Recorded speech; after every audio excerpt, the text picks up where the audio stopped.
Now where Moscow is promising free accommodations to residents of the partially occupied Kherson region who want to evacuate to Russia. It's seen as a sign that Russia's worried now that Ukraine is gaining militarily in the south. Senator Patrick Leahy of Vermont's been hospitalized overnight as a precaution, says his office, after he felt unwell at his home in suburban D.C. Senator Leahy is 82.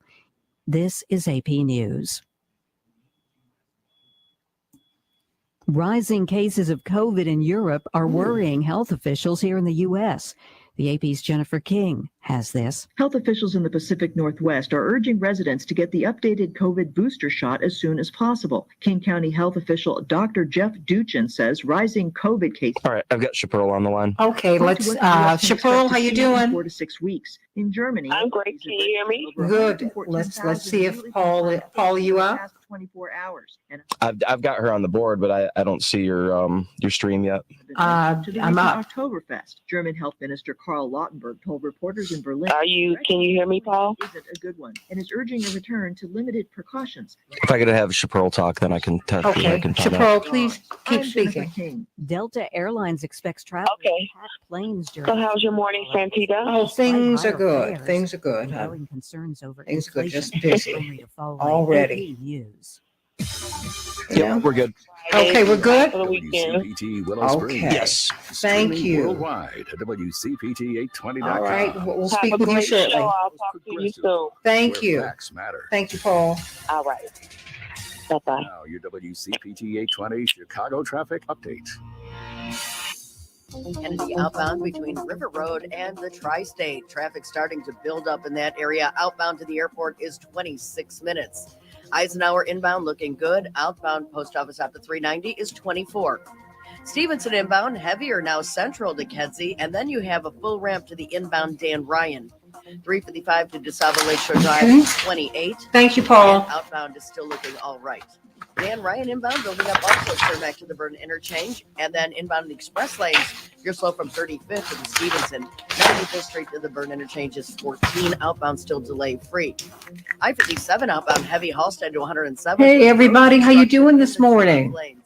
Got to look at these races. Are you registered to vote? These crisis pregnancy and I hope centers I will see some of you this evening. What they offer are pregnancy as we tests, celebrate Reverend and Jackson's they advertise birthday. Ultrasounds, but the ultrasounds they offer are, quote, for entertainment purposes only. In other words, this is not an actual medical diagnostic tool. And the reason that they're doing this, they are not regulated by HIPAA, the Health Privacy Act. The Tom Hartman radio program. Weekdays 11 a.m. to 2 p.m. on WCPT 820. This is the WCPT Veteran Minute. When Pearl Harbor was attacked, men of all races across the country volunteered to join the fight, despite the United States Army being heavily segregated. 1 minute. Okay. Were mostly assigned to combat support roles. But this did not stop Lieutenant Colonel Paul L. Bates, who knew of the racism and pushed his soldiers to achieve excellence. The 761st Tank Battalion was formed in the spring of 1942. It contained 30 black officers, 6 white officers, and 676 enlisted men. The unit found the nickname the Black Panthers, wearing patches on their uniforms with a panther on it and the slogan, "Come Out Fight."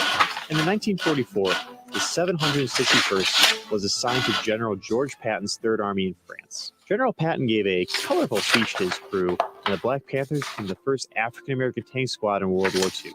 By the end of the war, the Black Panthers had fought further east than every other United States unit, receiving 15 seconds. Thank you for their heroism. This is WCPT 820, where facts matter. We can change the world, change the world, change the world. We can change the world, we can change the world, change the world. This is the Santita Jackson Show. War and hate to a place of love, it's not too late. Gotta save the children, we can't wait. Let's change the world. I am breathing. Hey everybody, welcome to the Santita Jackson Show. Happy Friday, everybody. Happy Friday. Hope that you're going to have a wonderful weekend. Let's get this started right. I'm WCPT. I'm on WCPT, the nation's largest progressive talk radio station, and AM 950 Radio, the voice of progressive Minnesota. I want you to meet my morning stars. Andre was up first. Hey. Oh, meet my morning stars over on the Santita Jackson Show YouTube channel. Everybody, please like and share. Like and share the show. We're beginning to get a lot of people from all over the country and the world. And I thank you for spreading the word. Go on and continue to spread the word. And of course, Santita Jackson and Friends. That is the page where I can be liked, everybody. The Santita Jackson page is just a landing page. So go to Santita Jackson and Friends and view this show. We are streaming live there. We're going to be talking about these elections today. And there is something that is worrying Democrats, the black vote. That is the core of the Democratic Party.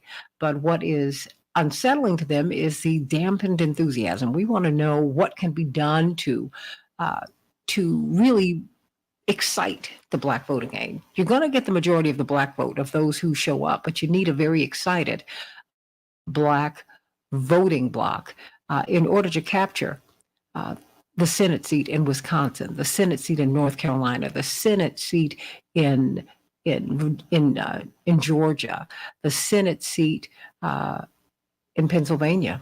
That's right. Dr. Oz and Lieutenant Governor Fetterman are fighting for the black vote.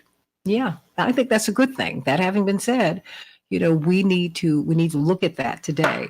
Indeed, First Lady Jill Biden is on her way to be with Stacey Abrams. Will that be enough? What do you think? 773-763-9278. 773-763-9278. We've been talking about peace with respect to Ukraine. Today is Diffuse Nuclear War Day. It's a day of action. In Illinois, people will be showing up at the offices of Senators Duckworth and Durbin, demanding that they demand negotiations instead of just throwing money at this war. And then, we see the same thing's going to happen in Minnesota today. You can go to your senators' offices. Go there, everybody. And we're going to be talking about that at the bottom of the hour. So let's get to some of these headlines on the Santita Jackson Show. Today, it feels like fall. It's here, everybody. Chicago, a high of 59 degrees, scattered thunderstorms, and 44 degrees. Minneapolis, you might see some snow today. Matt Sowell, oh, bless your heart. Ooh, in the NFL, another Thursday night game. The Commanders 12 and our Bears 7. Oh, low-scoring game, but a win for the Commanders nonetheless. In Major League Baseball, we are in the throes of the playoff season, everybody. The Astros 4, the Mariners 2. In New York City, they had to cancel the game yesterday because of heavy rain. So we'll see if New York Yankees can face off against the Guardians today. We will see, everybody. And Atlanta will be facing off against Philly later on today. Everybody, the January 6th committee wrapped things up, or so that's what we think, everybody. The House Select Committee investigating the attack on the U.S. Capitol voted to subpoena former President Donald Trump during Thursday's public hearing. The committee argued in its final hearing before the midterm elections that former President Trump was directly involved in the bid to overturn the 2020 election, with the panel presenting new evidence, including exciting footage taken by renowned filmmaker Alexandra Pelosi. Yes, she is Speaker Pelosi's daughter, but she's a fine filmmaker, and she was in the room. And they showed a lot of her footage as evidence of what was happening, including Republicans who were in the room, Republicans who claimed that they did not know what was going on. The Parkland school shooter has avoided the death penalty after a jury recommended that he be sentenced to life in prison without the possibility of parole for the February 8, 2018 massacre of Florida's Marjorie Stoneman Douglas High School, a move that left some of the victims' families disappointed and angry. Fred Gutenberg, the father of 14-year-old victim Jamie Gutenberg, said, "This jury failed our families today, one of the 17 people killed in the shooting." What do you think? I want you to call me at 773-763-9278, 763-9278. I want to hear what your thoughts are about the big stories of the week. Just let me know what's on your mind. Just free your mind and talk to me on this Friday morning, everybody. 5 people, including an off-duty police officer, were killed, and at least 2 others were wounded in a shooting Thursday in Raleigh, North Carolina. According to police, the shooting unfolded around 5 p.m. Eastern Standard Time in the neighborhood of Henningham, and an hours-long ordeal ensued as authorities worked to apprehend the suspect. The suspected shooter, a minor, everybody, was taken into custody 4.5 hours later, according to police. Wow, what is going on, everybody? In a near unanimous vote earlier today, an assembly of European lawmakers voted overwhelmingly in favor of Russia being declared a terrorist regime. A total of 99 out of 100 members of the Parliamentary Assembly of the Council of Europe voted in favor of the resolution. What will happen there? Ron Johnson and Mandela Barnes had a big debate last night, and he was booed and laughed at in the debate by supporters of Mandela Barnes.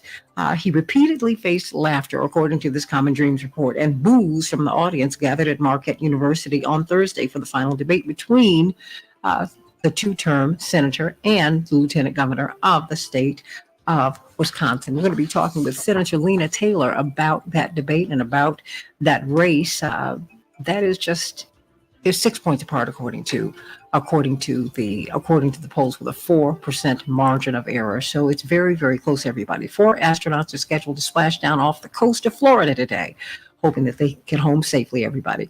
Capping off a nearly 6-month mission at the International Space Station. Did you know that the poor are hardest hit as maternity care deserts are growing across the country? A new study released by the March of Dimes Tuesday revealed that more than a third of U.S. counties are now considered maternity care deserts without any obstetric healthcare providers.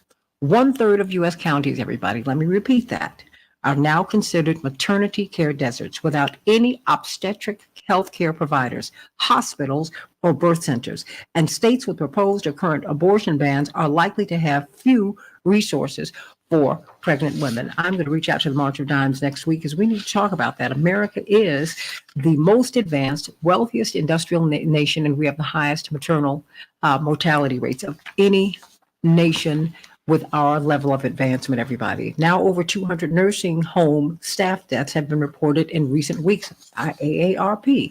What's going on? And then Saudi Arabia came after the United States. That's right. They pushed back yesterday against American threats to punish the kingdom for agreeing with Russia and other oil-producing countries to cut output. And they released an unusual statement in which they charged the Biden administration had urged the kingdom to delay the production of cuts for 1 month until after the midterms.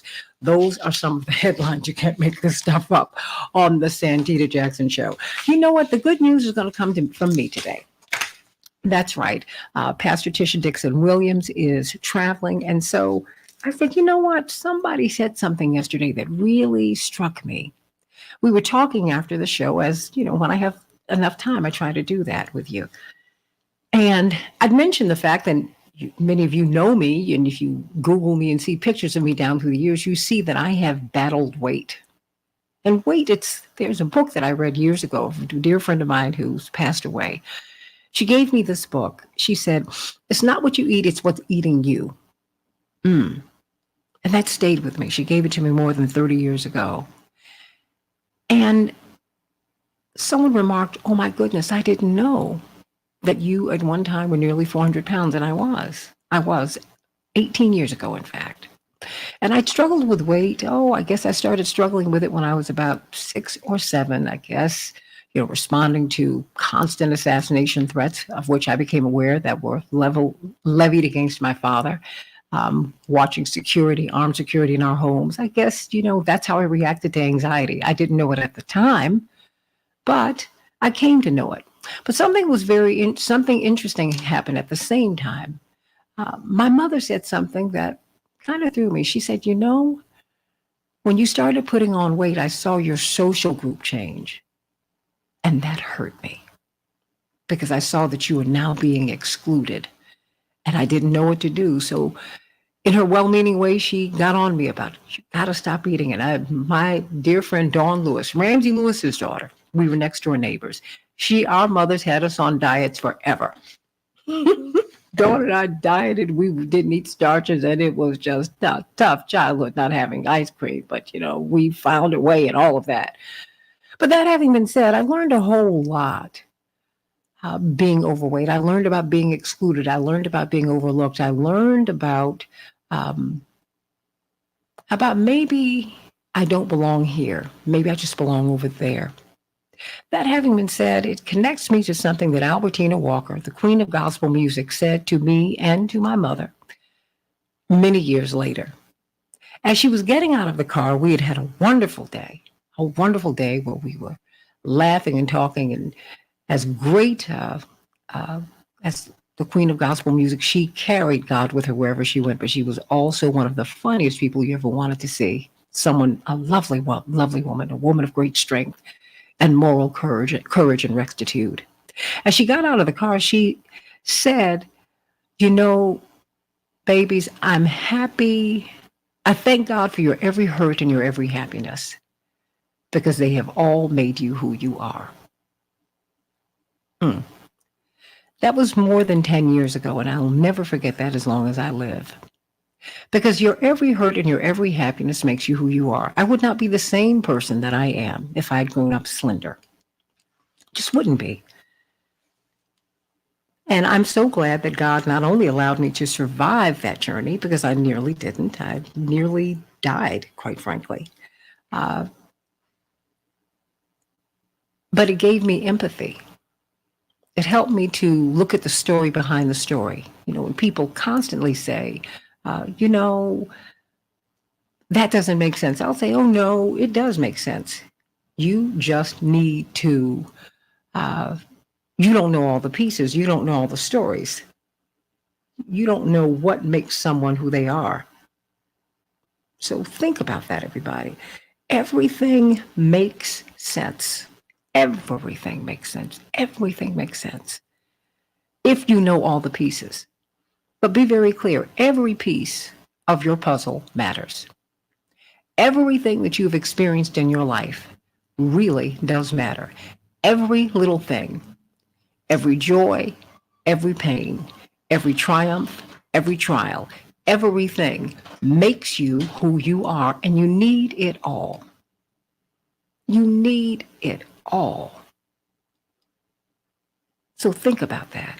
Rejoice in your every happiness, but thank God for every trial. Thank God for every tribulation. Because remember, the only way you can get a diamond is to get some pressure. Otherwise, you will forever remain, or that piece of stone will forever remain cold. Diamonds are made under pressure, and so are you. So it is.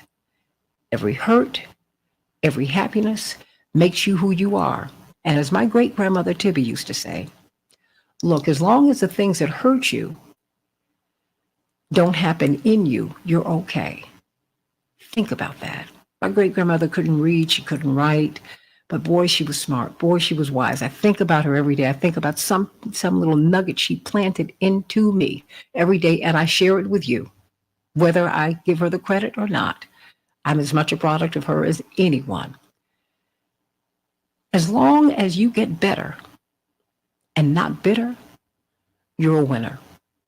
Remember, as Pastor Tisha Dixon Williams told us a few days ago, life is a tough teacher. My brother Jonathan said that to me many years before that. You know, when you go to school, you learn the lessons and you get the test. But in life, you get the test and then you have to learn the lesson. But so learn this lesson. Every hurt, every happiness, every hurt, every happiness matters. Because every hurt and every happiness will make you just who you are. And more than that, it will make you who you are supposed to be. And that, everybody, to me, is the good news. And I hope that that has blessed you this morning. So everybody, let's get to diffusing nuclear war. Paul, please keep trying to get Dr. Knighton. And if we can't get her, we're going to continue to move on to this topic. Today, we are talking about diffusing nuclear war. Many people, this is the anniversary, the 60th anniversary, wow, of the Cuban Missile Crisis. And many people say that that is the closest we came to nuclear Armageddon, which is a term that President Biden has used, which is chilling when you think about it. And America is very, well, maybe not so quietly, they are buying anti-radiation tablets, quietly preparing for nuclear war. How do you prepare for nuclear war, everybody? quietly buying tablets so that if there is a nuclear war, we'll be able to make it. But what do you think about that? Anti-radiation medication, $290 million on a drug that would be used by you, even though $290 million, I don't know how that's going to work because there are 330 million of us in the United States. I don't think that's enough for everybody. So what's the deal? And do you think we should be moving toward negotiations? Call me at 773-763-9278. 773-763-9278. I want to know what your thoughts are. We do have Dr. Shanina Knighton. How are you doing, Dr. Knighton? Good morning. How are you? It's great hearing your voice. Great hearing your voice. We're always so glad and blessed to have Dr. Shanina Knighton with us, one of the world's leading infection preventionists. Indeed, she's the executive director of the Association for Professionals in Infection Control and Epidemiology's Research Practice and Innovation Center. Indeed, it's the largest of its kind in the world. Talk to me. When you said something about flu Rona, I was really struck by that yesterday, and so was the audience. Flu Rona. What is that? Again, please. A combination of flu and coronavirus. So it's meaning you can get both. So how do you know if you have flu Rona? And should we be keeping just a whole cache of COVID tests around? I mean, So symptoms of flu, COVID, RSV, the common cold can look very similar. So somebody's best bet would actually be to take what's called a flu SC2. It's a test that actually evaluates if you have either or, so that way you don't have to do the swab more than once. Okay, so if you find that you have the flu and COVID at the same time, what do you do? Do you go to the doctor? Should you be asking for medications? You said we should be the CEOs of our own health. What should we do to be in charge? There are medications out there that can shorten the length of the flu, and I'm sure that there are therapeutics for COVID. So the thing is if you are diagnosed, then yes, reaching out to your primary or some sort of provider early on to figure out if you're within the window to get the treatment would be ideal. If not, the most important thing is to monitor your symptoms just to make sure that you're not at risk of being more ill. So in this time when, we're still in the pandemic, but increasingly, you got the president who said we're already through it. We're on the other side of it. He's dialed that back, but people are behaving as if, that's over. We don't have to worry about that anymore. What would you recommend that we do to protect ourselves so that we can not get the flu, so that we can try to lessen our chances of contracting COVID? I mean, indeed, flu rates went way down when we were masking and really staying as far away from people as we could. But, that's not happening now. And people, quite frankly, Dr. Knighton, want to get out and be with people again. We're social animals. What would you recommend that we do? Well, for one, I think that we need to follow the pattern of a bird in terms of hibernation or migration or however it is when it comes to these months, because we do know how vulnerable our immune system is. And so with that being said, hand hygiene, social distancing, as well as masks, and being really more so environmental cleaning, being conscious of where you are some of the now measures that can be taken to ensure that you are practicing safety. So those are some of the ones that are immediate fixes that can be done, but it's also understanding as well, this is now just the time to be conscious of what's going on. And so if you know that you're going to a setting where there's going to be a lot of people, you have to ask yourself, is the risk worth the reward?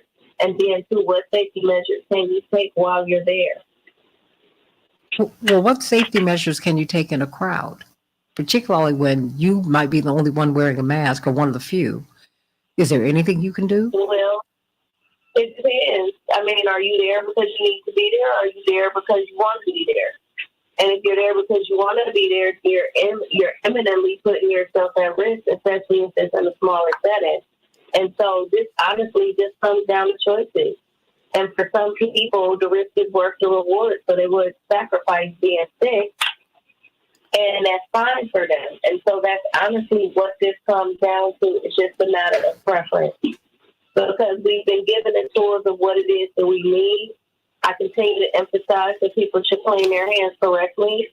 But at this point, like a lot of stuff, the decisions that people are making, even how, masks may be rolled back in hospitals, but essentially, if you know that wearing a mask does have science behind it that shows that it can keep you more safe than not wearing it, then essentially it's up to you to wear it or to not wear it. If you choose not to wear it, then you have to start thinking through what other protective measures are out there.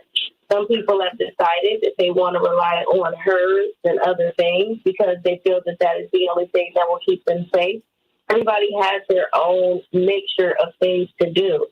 However, I remind people that in the beginning of the pandemic, when there were no vaccines and there was no treatment, hand hygiene and distancing, as well as wearing masks properly did work.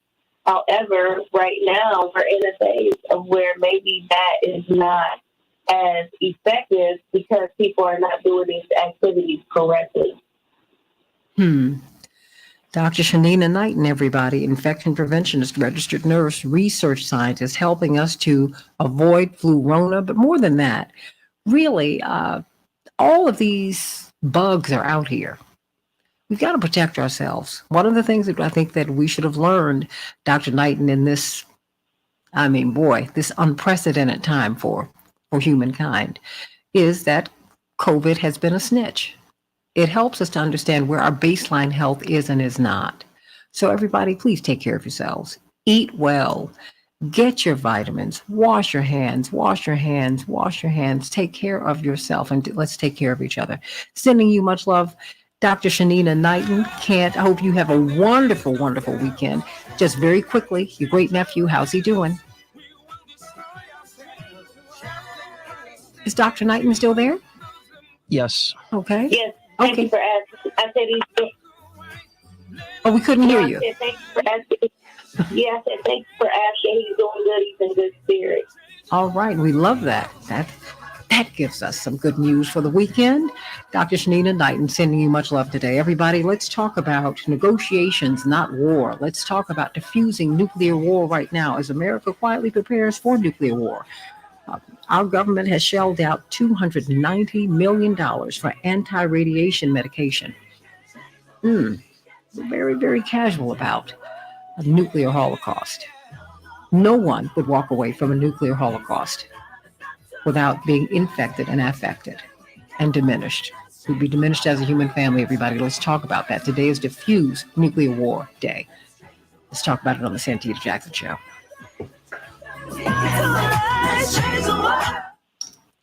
Thank you, hon. You're welcome. Okay. I am. Yes, you're welcome. Thank you, hon. And please give your nephew a big hug and kiss for me and for everybody, because everybody wants him to be okay. Absolutely. Yeah, everybody wants him to be okay. Okay, sweetie, I am going to do this. All right. You know me, I'm moving on to another topic. How about that? Okay. You want to listen to this this segment? We're talking about actions that people are taking to protest, to push our government to begin to negotiate and end this war in Ukraine. As you know, as people continue to talk about, a nuclear war.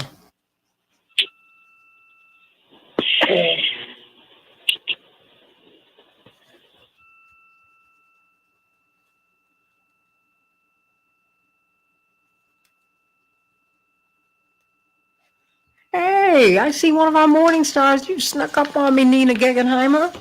It's your birthday. Yay! Everybody wish Nina a happy birthday. Yay! We saw her the other night, and boy, she looked beautiful. And Medi, Snake Hips, Rodriguez. Yeah, love it.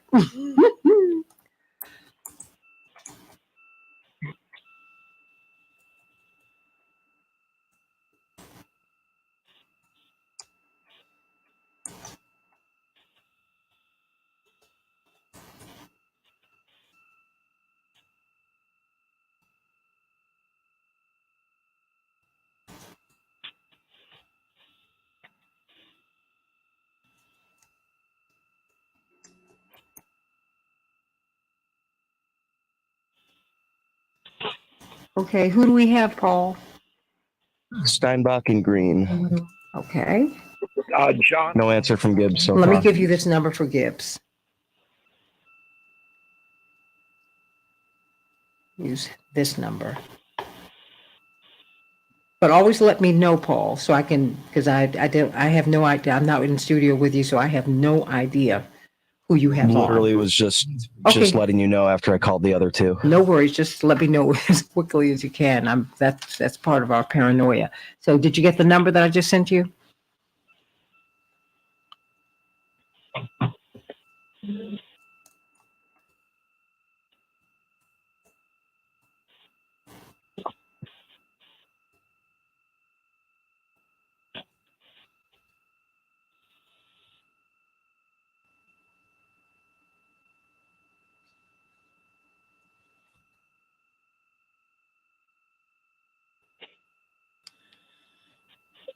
Everybody, please wish Nina a happy birthday. Yay. Dr. Gibbs is on the line. Thank you. Dr. Gibbs? Dr. Gibbs? Bryce? Okay. I'm here, Santita. Okay, Mr. Steinbach? Yes, indeed. Fantastic. Coming Dr. back in Gibbs? 15 seconds. Is Dr. Gibbs up? He should be up. I don't know why he's not answering. Okay. Dr. Gibbs? He just dropped. Okay, please. I'll try him again, but we're starting right now. Thank you so much. We can change the world, change the world, change the world. We can change the world, we can change the world, change the world. This is the Santita Jackson Show. War and hate to a place of love, it's not too late. Gotta save the children, we can't wait. Let's change the world. Hey, everybody. Welcome back to the Santita Jackson Show. WCPT 820, the nation's largest progressive talk radio station, and AM 950 radio. Reaching back out to Dr. David Gibbs. He just reached out to me on my phone, so we're going to reach back out to him and bring him up as he joins Bryce Green and our special guest today, John Steinbach. He is the co-founder of the Hiroshima Nagasaki Peace Committee of the National Capital Area. We are so honored to have him with us today as we're talking about diffusing nuclear war as America buys $290 million worth of anti-radiation tablets, medicines for I don't know who, because that's not enough to, I think, to save 330 million people, and that's the population of the United States. But we're going to be talking about that with this tremendous panel. But first, we've got Chaparral. How you doing, Chaparral? I don't have her on the line. Okay, well, okay, let's get Chaparral up before the end of the segment. All right, let me know who I got here. But let me start with you, John Steinbach. You and a coalition of organizations are coming together today, and you're going to Senate offices in Illinois. You can go to Tammy Duckworth's office and Dick Durbin's office, our two U.S. senators. In Minnesota, you can do the same. You can go to these offices and sit in today. Tell me what's going on today. Diffuse nuclear war. What's going on?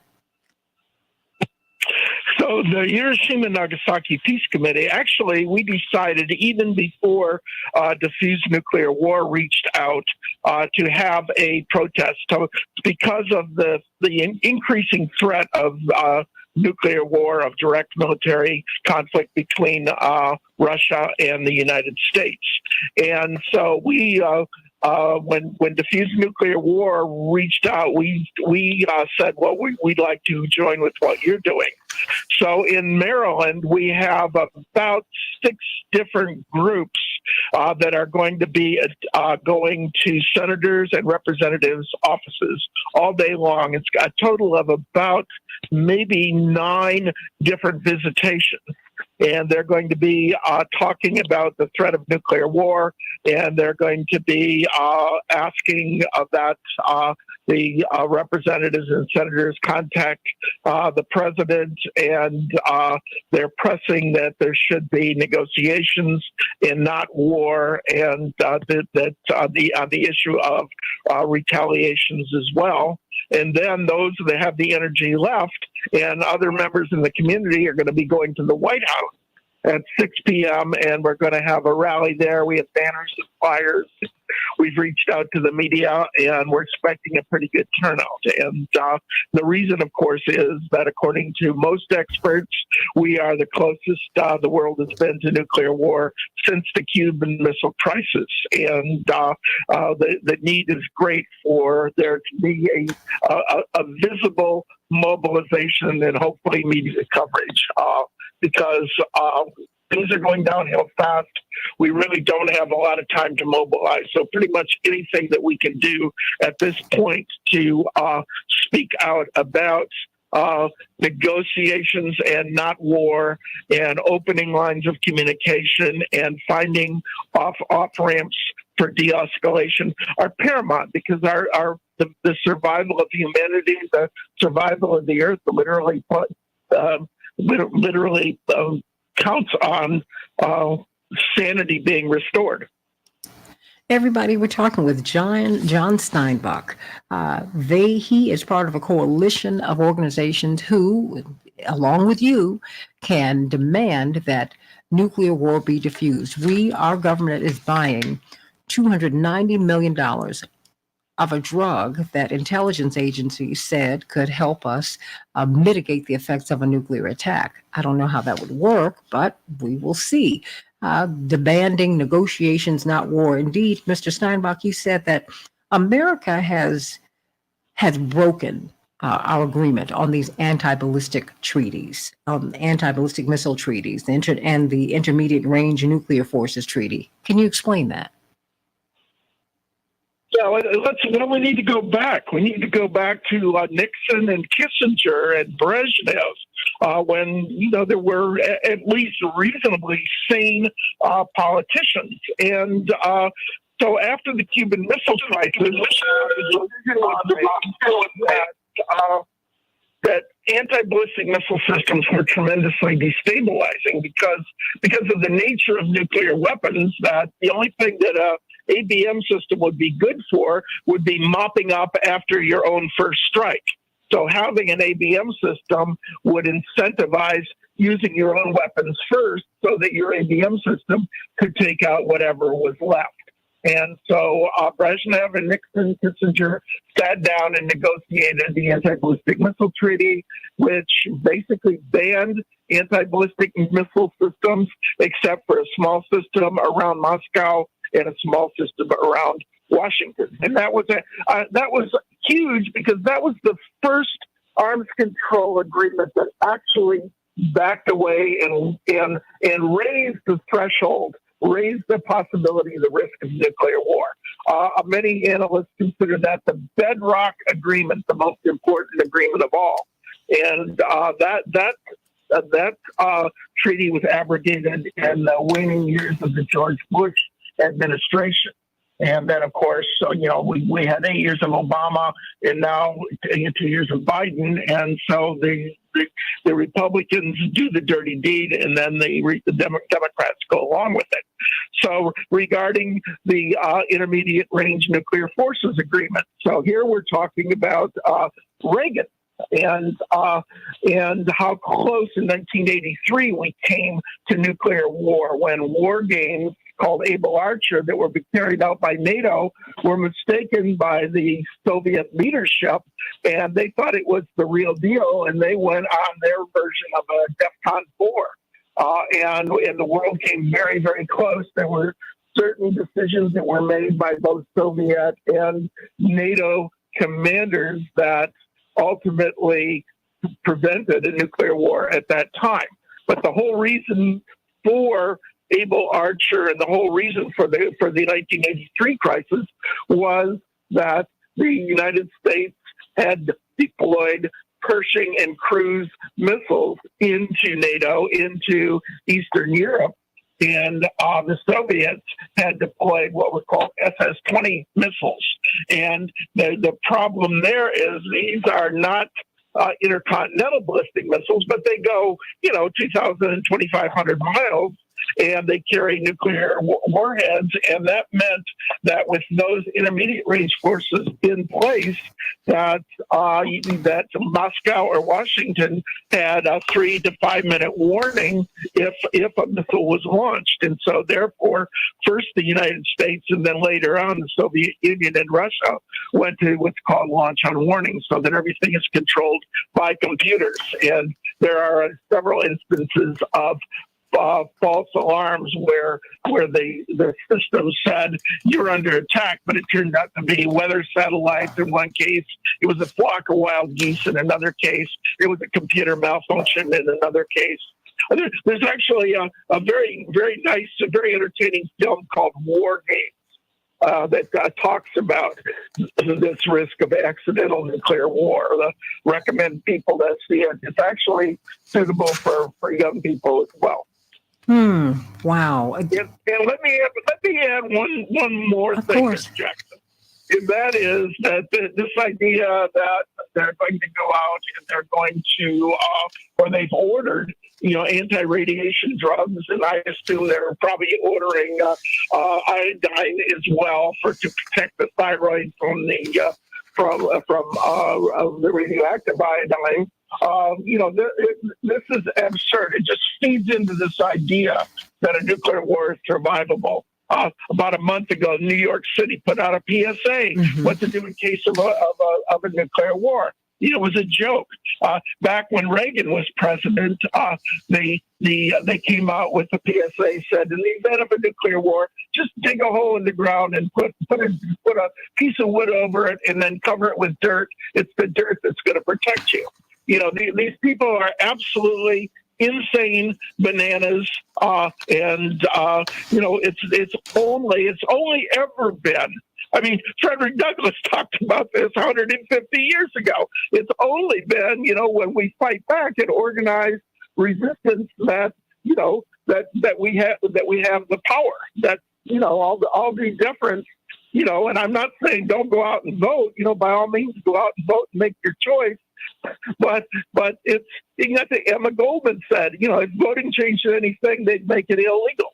It's people power. It's organized resistance that's made the difference. Women's movement, civil rights movement, environmental movement, the labor movement, getting rid of child labor. It was all organized resistance, people in the streets, workers taking over the factories.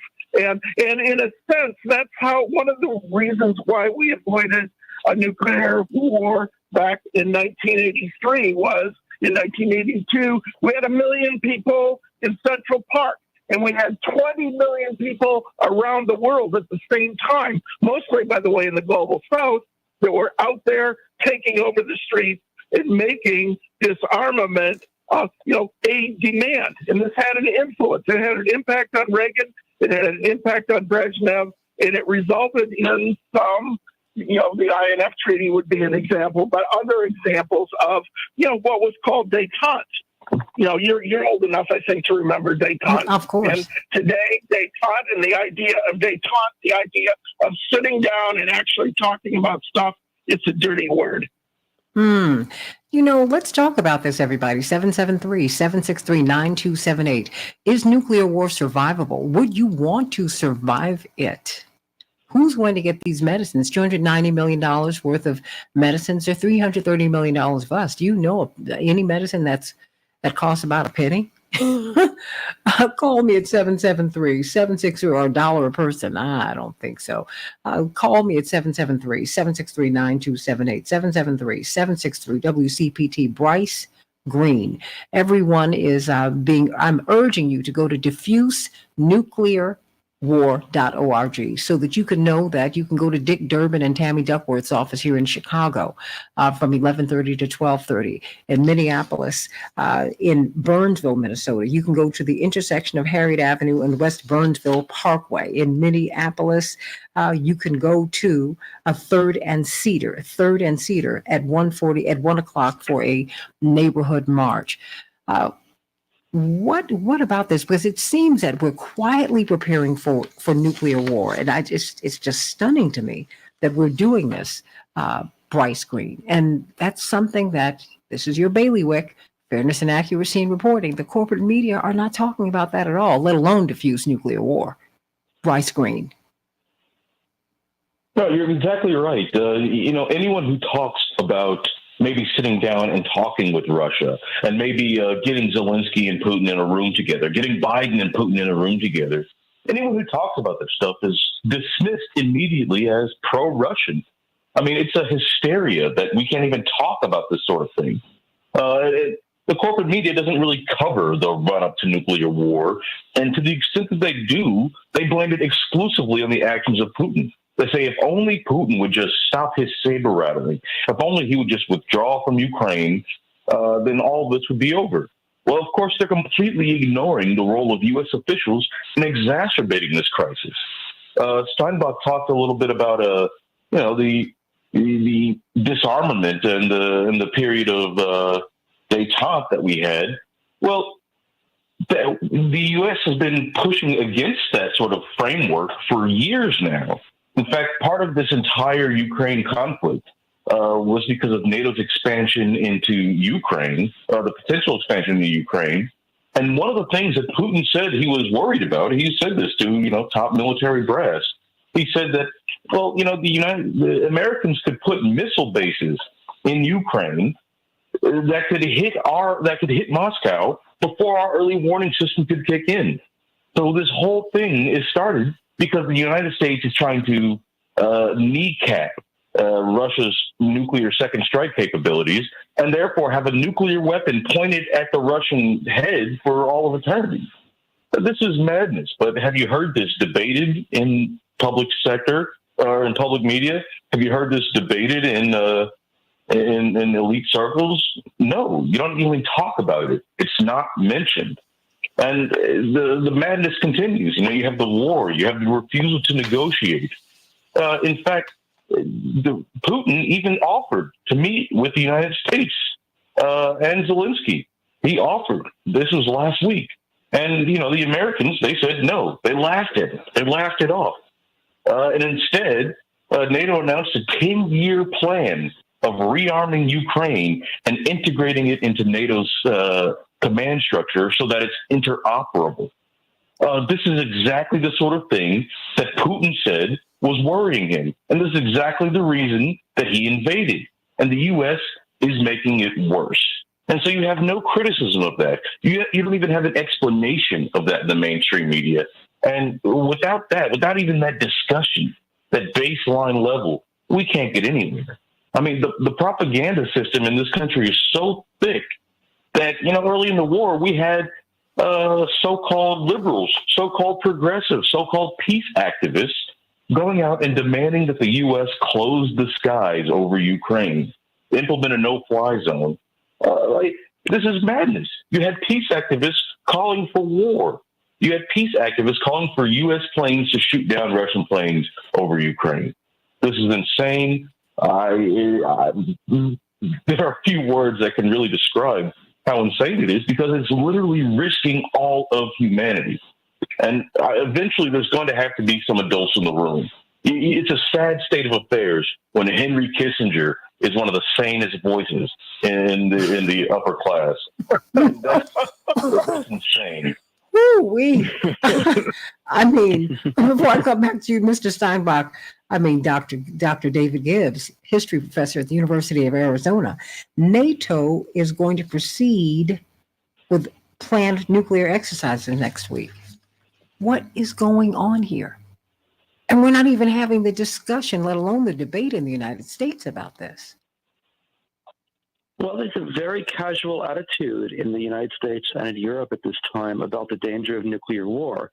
On the one hand, it's acknowledged to be an extremely high danger. You know, Biden, of course, famously used the word Armageddon recently as a real possibility.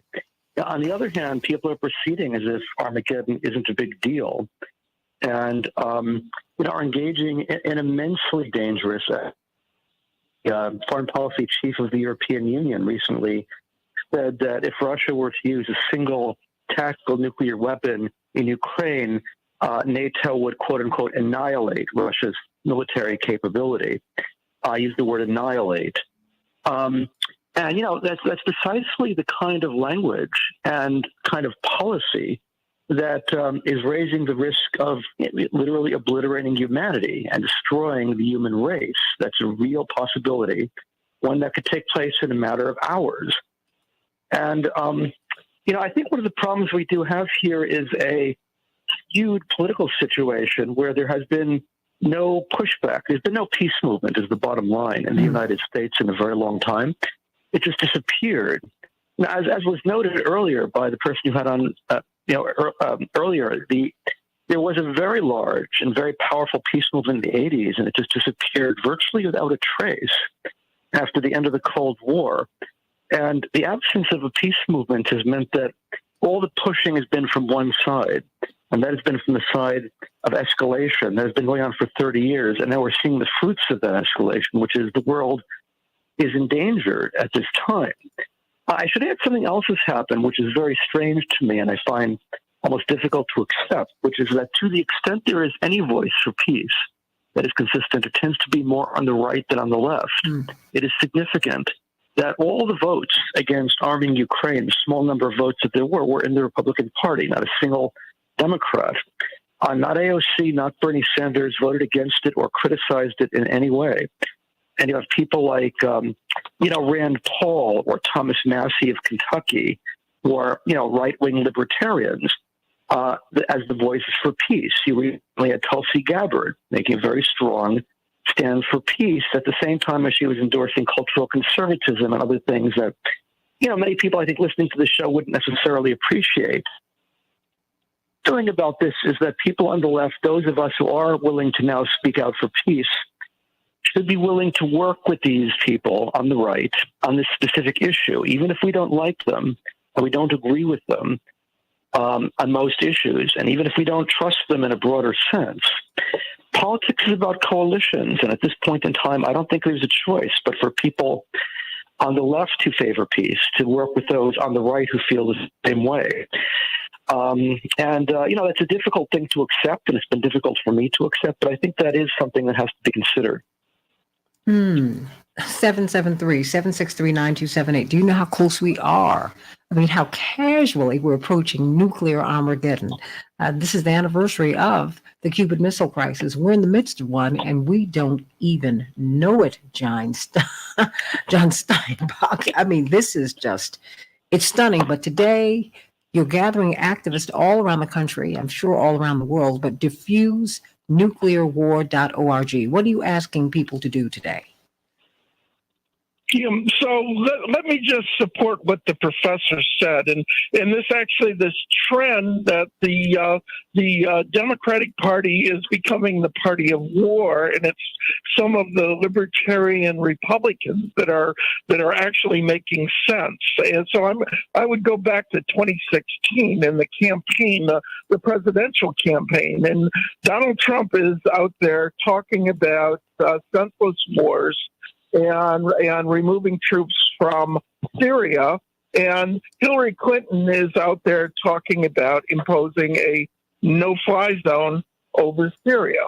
And when that happened, I kind of thought, well, that's kind of odd, but, it looks like it's the beginning of a change. And now we're seeing a real change.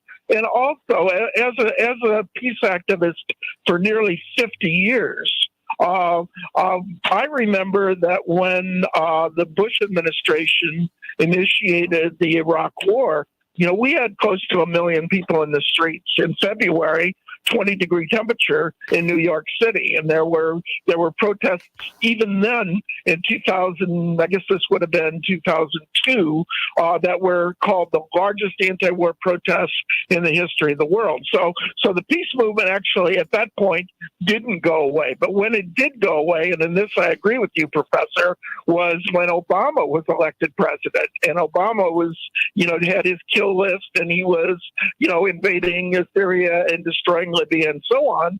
And so we had a little anti-war group in the town where I live, Manassas, Virginia. We met regularly. We had little demonstrations, and it was pretty successful until Obama got elected. And then that was the end of that, because we were not permitted to criticize Barack Obama. And this is a big problem, because it's Malcolm X talked about liberals, and you can't trust the liberals, and Phillips wrote a song about the liberals, and we've got to remember that we're talking about issues. We're talking about peace and justice and abolishing nuclear weapons, and we need to separate that from the partisan political thing. And I've felt that a long time. Back when we actually had sane individuals in Congress. I remember Edith Velostrigo, who was the director of Women's Strike for Peace. And she would say, look, we cannot get any legislation passed if you only lobby Democrats or liberals that agree with you. You have to go out there and you have to make the argument that you have to get some of the conservative Republicans to come on board too. And usually it was a financial argument with them. So I wanted to get that in there. And then to get back to where we are today. So okay. I've got less than a minute. Today, sure. What's happening today is probably not going to be really large. It's probably not going to get a lot of immediate attention. But I see what's happening today as a spark in the beginning of a movement. And just to end this, there's been a whole lot of discussion here at the local level about the issue of, the demonization of Russia, the demonization of Putin, and how that's counterproductive. And so it's still there, but I think we need to fight back on that really, really hard. Amen to that. I think the demonization of anyone doesn't help. At the end of the day, you have to negotiate with them. That's all there is to it. I mean, really, everybody, diffusenuclearwar.org. Remember, America is quietly preparing for nuclear war. They have PSAs in New York City that are showing you how to survive a nuclear blast. Really? Our government has about $290 million worth of anti-radiation medications. Think about that, everybody. Get involved. It's a matter of life and death.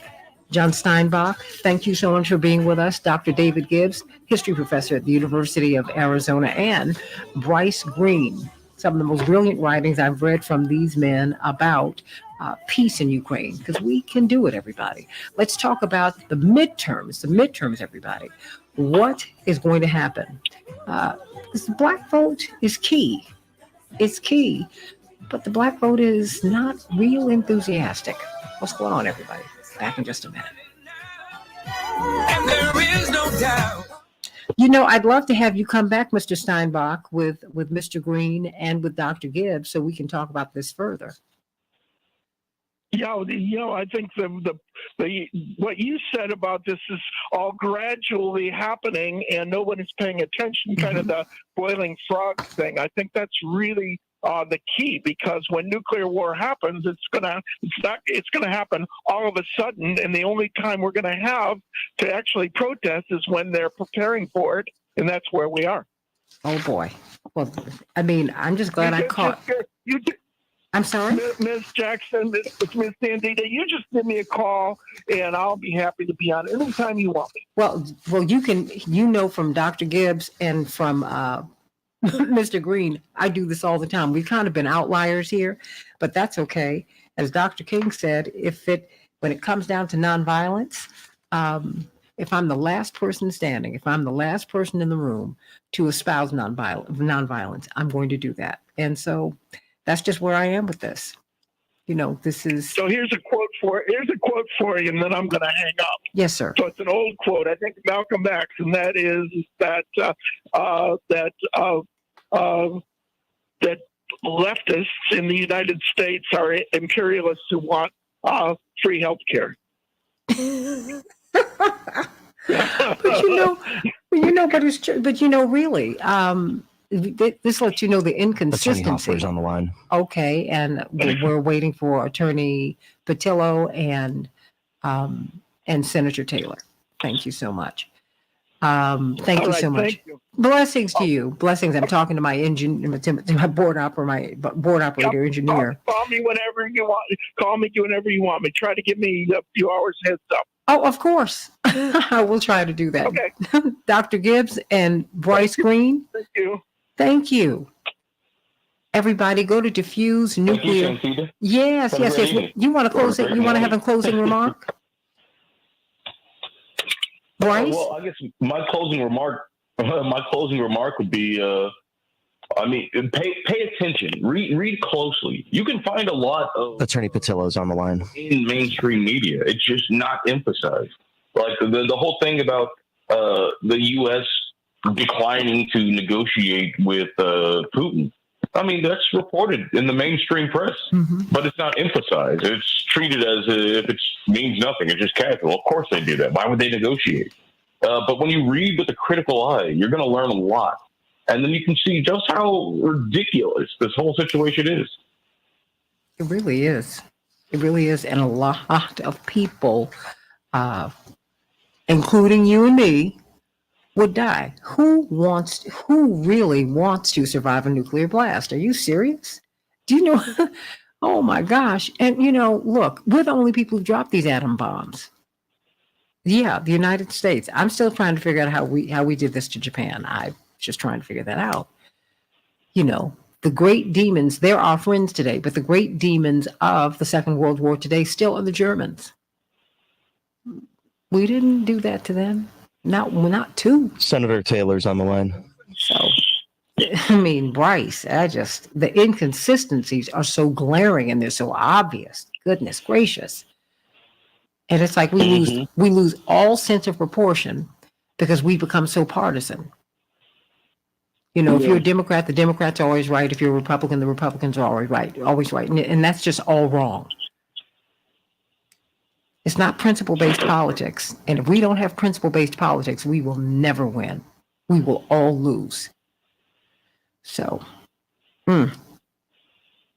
So there you have it. Is there anything else you want to say before? Right. Oh, this is ridiculous. Ridiculous. Is there anything else you want to say before? You're more than welcome. We're talking about the elections now. So if you want to hang out there, you are more than welcome to do that. No, I got a whole day of work ahead of me. Well, bless your heart. But thank you so much for being with us. Thanks for having me on. Always. CK, how you doing? Senator Taylor? Yes, good morning. How are you? Good. I'm sorry, I'm on. No, I'm always having to test. And Attorney Patillo? Good morning. Hey. All right, let's get right to it, everybody. Everybody remember that's diffusenuclearwar.org. You can find out where there is a demonstration happening in your town. Anytime America is buying $290 million worth of anti-radiation medication, you ought to be concerned. An ex-NATO chief said that the world must be prepared for nuclear war. It's like they're preparing for nuclear war, and we're just sitting here. And I'm with Mr. Steinbach. It's people power. When people get out in these streets, everything changes in a nonviolent way. When we demonstrate, things change, but it has to be sustained because believe me, these people, these warmongers, if you will, they don't stop. Can't stop, don't stop, won't stop. Think about that, everybody. So let's get right to it, everybody. Let's talk about Midterms, we're about 4 weeks out, CK. Whew. It's a lot. 1 minute. Thank you, Paul. All right, everybody, let's have a great show. Okay.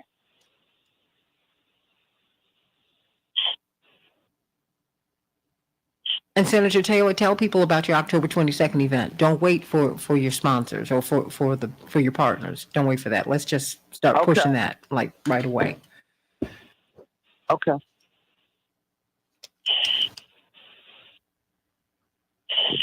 Thirty seconds. Okay, everybody. Okay.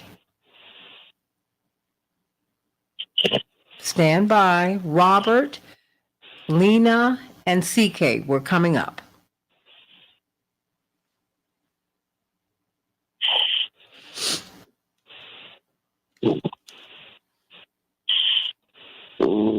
Okay. We can change the world, change the world, change the world. We can change the world, we can change the world, change the world. This is the Santita Jackson Show. War and hate to a place of love, it's not too late. Gotta save the children, we can't wait. Let's change the world. I am green. Hey, everybody. Welcome back to the Santita Jackson Show, WCPT 820, the nation's largest progressive talk radio station at AM 950 Radio, the voice of progressive Minnesota. I'm Santita Jackson. It's a joy to be with you today. Call me, text me at 773-763-9278. 773-763-9278. We've been talking about diffusing nuclear war. The president said we are on the verge of nuclear Armageddon. We're closer to it than we have been in 60 years. What do you think about that? Our government's buying anti-radiation medication for Americans. What do you think about that? And then, what do you think about the midterms? These races are tighter than this. We don't know who's going to control the Senate. We really, really, really don't. The Fetterman-Oz race is closing, and they are fighting for the black vote. Yes, in Pennsylvania. What's going to happen with Sherry Beasley in North Carolina? What's going to happen with Charles Booker in Kentucky? What's going to happen with Mandela Barnes in Wisconsin? What's going to happen with Raphael Warnock and Herschel Walker down in Georgia? What's going to happen? What's going to happen? What's going to happen? We're going to find out about this debate from you, Wisconsin State Senator Lena Taylor, because apparently it was quite the debate last night between Mandela Barnes, the lieutenant governor of the great state of Wisconsin, and the senator, Ron Johnson. So let's get to some of these headlines so we can get to the rest of the show. In Chicago, we're going to have a high of 59 degrees, scattered showers, 44 degrees. You might see some snow in Minneapolis, St. Paul. The NFL, well, the Bears fell to the Commanders. The Commanders 12, the Bears 7. Major League Baseball, who's going to get to the World Series? Who's going to win? Well, we don't know yet, but it's a great series of games that we have right now in this playoff season. Astros 4, the Mariners 2. New York City and Cleveland had to cancel their game because of heavy rains. Perhaps they will be able to reschedule and play today. Atlanta will be facing off against the Phillies later on. Dedicating the show to our beloved Nina Gegenheimer. She is one of the original Morning Stars. Love you, Nina. Happy birthday, girl. Everybody give her some love today. Give her some love. Do you have any sound effects, Paul? Let's give her some applause, something. Nina, we got to give her some love. We'll do that before the. That's right. Some cheers. Yay! Happy birthday, girl. Happy birthday, everybody.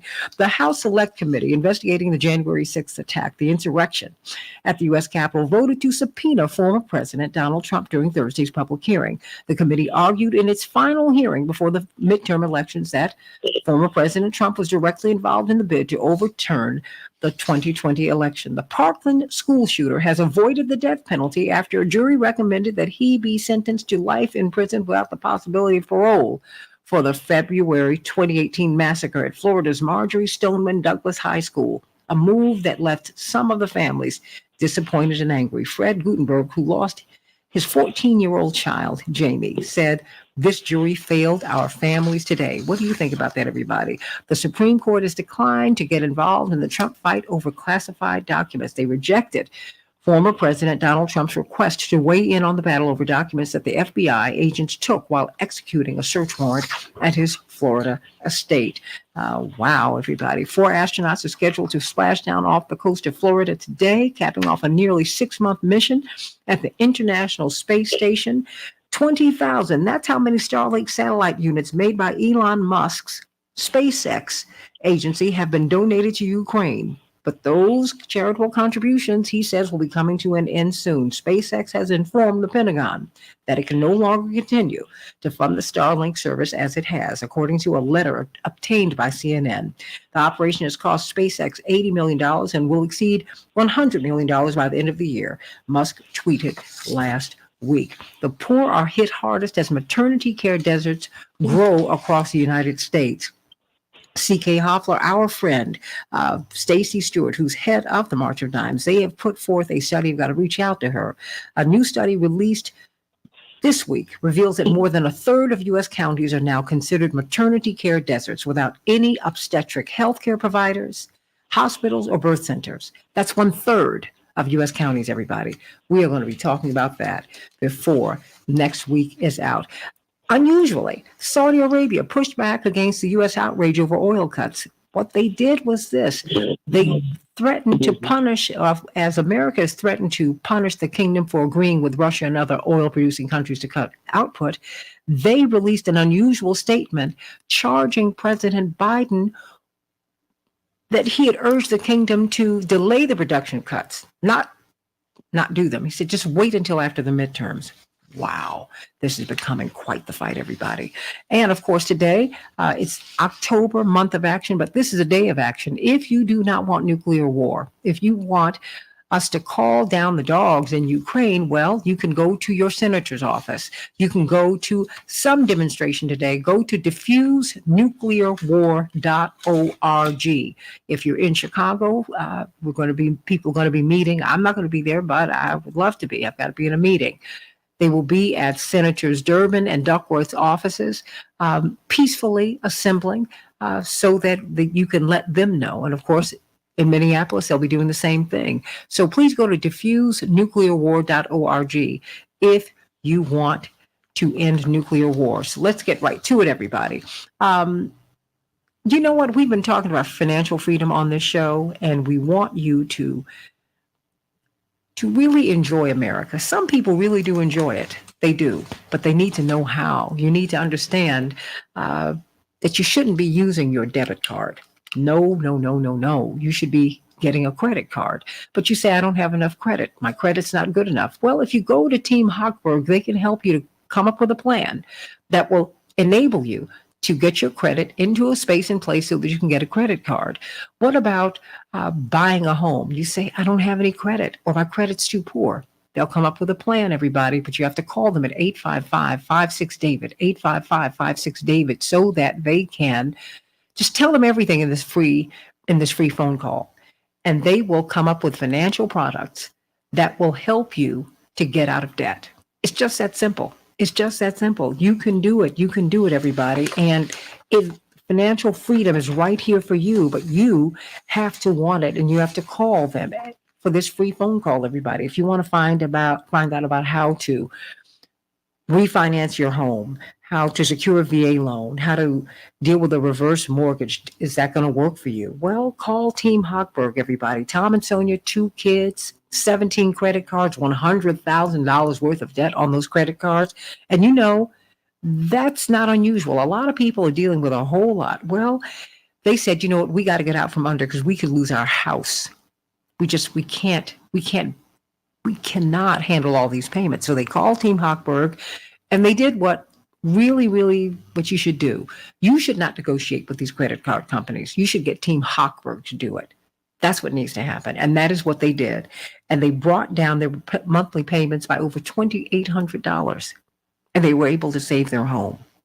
That could be you, everybody. 855-56-DAVID, 855-56-DAVID, or visit them at 56david.com, 56david.com. Do not be ashamed, because it not only could be you, it's happening to everybody. And you can be financially free. Chaparral, are you still there with us today? I am, Santita. I am here. And at Celebrations by Us, we are your one-stop party connection. And right now, We are taking all of your orders for your holiday season, as well as also birthdays, weddings, as well as also our group events, whatever it is that you need for your corporate events. Since the holiday seasons are coming up, Santita, we're starting to take these orders early so that way you can make sure you are taken care of this season. So give us a call at 708-526-4546, 708-526-4546. We look forward to serving you. Thank you so much, Santita. Thank you so much. Let's get right to it. We are seeing, we don't know what's going to happen in this midterm, but we do know this. If you do not vote, we are certain to get a Republican U.S. Senate and a Republican House of Representatives. But I tell you what, voting is the beginning. It's the beginning of the process for all of us. It's not the beginning of the end. It's the end of the beginning. After you vote people in, then you have to go sit in at their office, as you need to do today if you care about ending nuclear war or just stopping the nonsense of this casual discussion about nuclear war. These are the things that you have to do. You have to vote. Go to vote.org and make sure that you have not been purged from the voter rolls, and find out where you need to vote. Democrats they're struggling with Black voters right now. Most of the Black folks who show up to the polls, the overwhelming majority of us, will be voting Democrat. But how many of us are going to show up? That is a question, everybody. In the meantime, people know what time it is with the Black vote. Lieutenant Governor Fetterman in Pennsylvania and Dr. Oz are fighting for the Black vote, according to press reports. In the meantime, as we saw in the Vigilante movie with Greg Palast, thousands of Georgia voters' eligibility is being challenged before this election.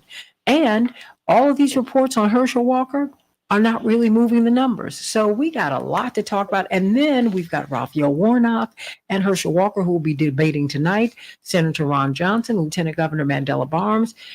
They had their debate last night, so let's get right to it. We've got attorney Robert Patillo, Southeastern Regional Director for Rainbow Push, host of his own show from 1 to 4 Eastern Standard Time on WAOK every Sunday. Of course, C.K. Hoffler is on WAOK every Tuesday at 11 o'clock Eastern Standard Time. She's also a legal analyst on Court TV. And we've got, let me start here with you, Wisconsin State Senator Lena Taylor. What happened in the debate last night? Let's get right to it. Because according to this Common Dreams report, some people were booing Senator Ron Johnson, but he's 6 points ahead in the polls. Talk to us. It was a very lively debate last night. They had an opportunity to do rebuttal against each other. And no question that Mandela Barnes spent the evening identifying who Ron Johnson was and reminding people of that, he would be happy to, take women back, and, that he doesn't support exemptions at all for abortion, not even for the mother's health, not even for rape or incest. He brought those things up. He also brought up just the fact and kept beating the drum on that Ron Johnson is extremely wealthy, looks out for his own interests. As a matter of fact, he brought up the airplane that Ron Johnson has purchased, and it seems that he will get a tax credit or something that will make it where there's no cost on the plane. So right off the whole cost. There was no question that when the end of the debate even happened and they asked them each to say something nice, about the other person. Mandela at least spoke about Ron's family, but Ron Johnson couldn't even be nice in the end. It just shows the degree of his divisiveness and inability to, put his stuff aside for the people.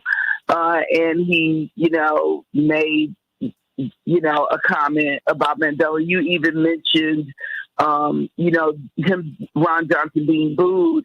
It's in places where he actually showed himself to be not in touch with the people. His comment about the FBI, like coming after him or something. And then when he couldn't even be nice at the end with Mandela, people booed him and, commented in that way.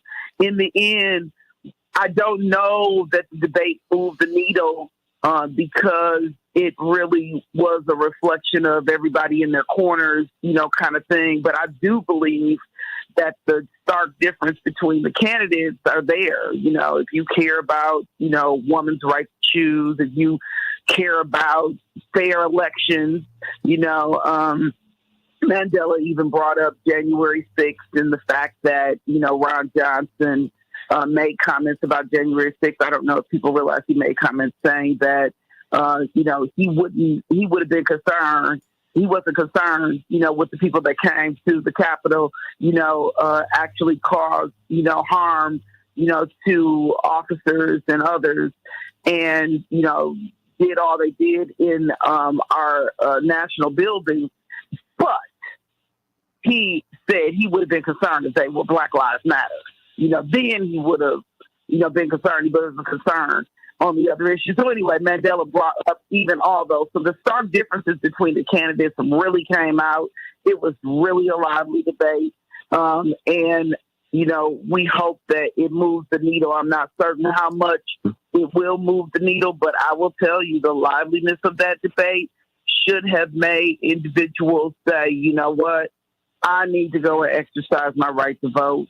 I need to protect our democracy because one guy is, an election denier saying, that there wasn't a fair election for Trump. When we see the January 6th hearings and we see all of what has been put forth, how could Ron Johnson or anyone for that matter, be on that side of the issue? So it was a lively debate, Santita. It was lively. Do you think that it will inspire some people to get out and vote? It's my hope that it will, I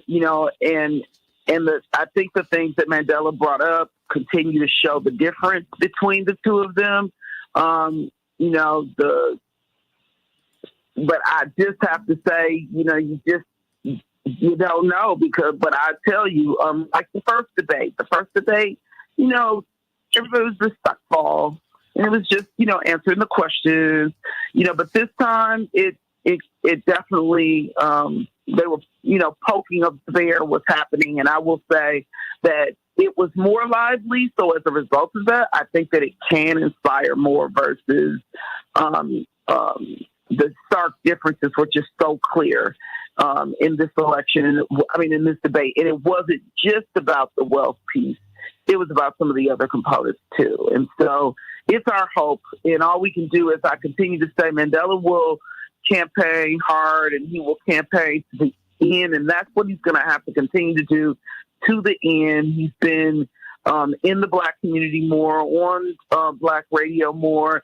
And I think all of those things matter because I do believe that Milwaukee will matter in the result. We're talking with the Wisconsin State Senator, Lena Taylor, about what's happening in Wisconsin. You got a debate, CK, in Georgia tonight. Herschel Walker, Raphael Warnock. Herschel Walker's tried to downplay his performance ahead of the debate. I just can't believe that because he's got the best in the business working with him. And I do not think that this man, he certainly has his issues, but I don't think he's, a lightweight intellectually. Do I think he's a Reverend Dr. Raphael Warnock? No. But not bright. I don't believe in underestimating people. What are you expecting tonight, Attorney Hoffler? Santita, I expect that we will see that Raphael Warnock is a far superior debater, that Raphael Warnock is much smarter, all the things that we know to be the case. But Herschel Walker is not in it to show that he's smarter or a great debater. Herschel Walker is a street fighter. And I'm a trial lawyer, and a trial is a street fight, a good old-fashioned street fight. And there are people in Brooks Brothers suits that walk into the courtroom every single day in this street fight who have superior educations, quote unquote, who really, really, and I may have a superior education, by the way, too, but who really, really, when it comes to fighting, taking the gloves off, will get in a good old-fashioned street fight. And when you have a street fight, you have someone who and I'm not saying one is and one isn't, but you have like a junkyard dog in a street fight. That junkyard dog could go ahead because they will do things that the other may not do, because Herschel Walker is going to be in a good old-fashioned playground fight. He's not in it to show his superior intellectual capability, because I do think that there's no comparison on that level. But that's not what it takes to be a senator, by the way, because if it were, then we wouldn't have a lot of senators that we have today. So I think that Raphael Warnock is going to have to make sure that he is not condescending to him, and doesn't, and he won't, because I know Warnock in his style. He won't fall into that. He's not someone who looks down.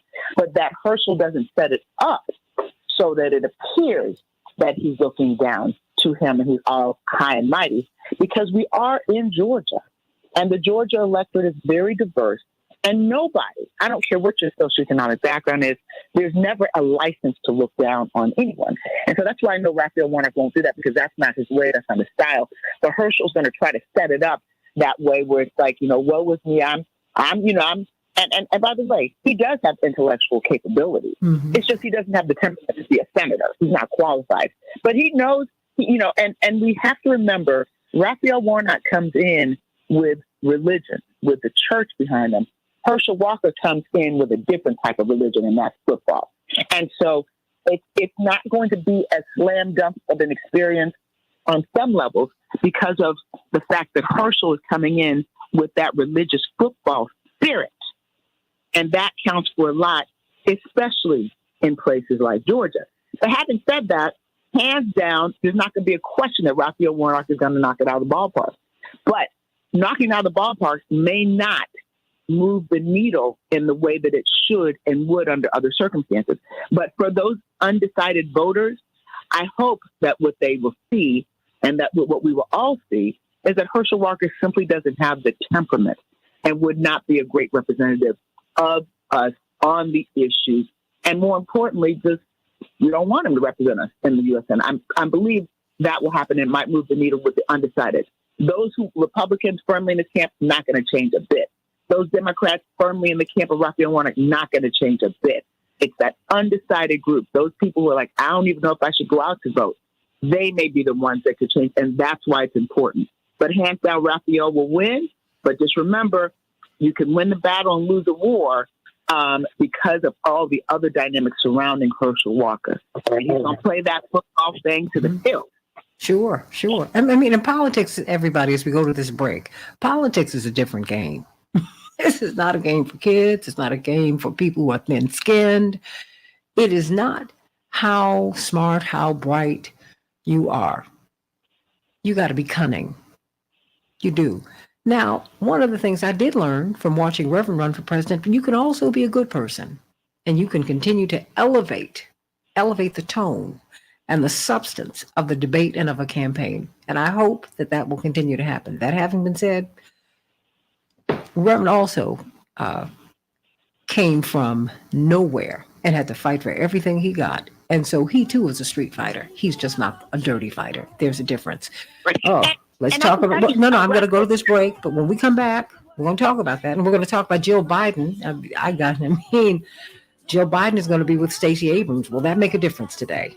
Robert Patillo, and of course, Attorney C.K. Hoffler and Attorney Wisconsin State Senator Lena Taylor. Lena Taylor, on the 22nd, what's happening? On the 22nd, we're going to be showing Vigilant, the movie by Greg Palast, and we're hoping that people will come out. It's going to be at the Wisconsin African American Women's Center, which is at 3020 West Valete. It's going to be at noon on October the 22nd after community brainstorming, and there'll be light lunch.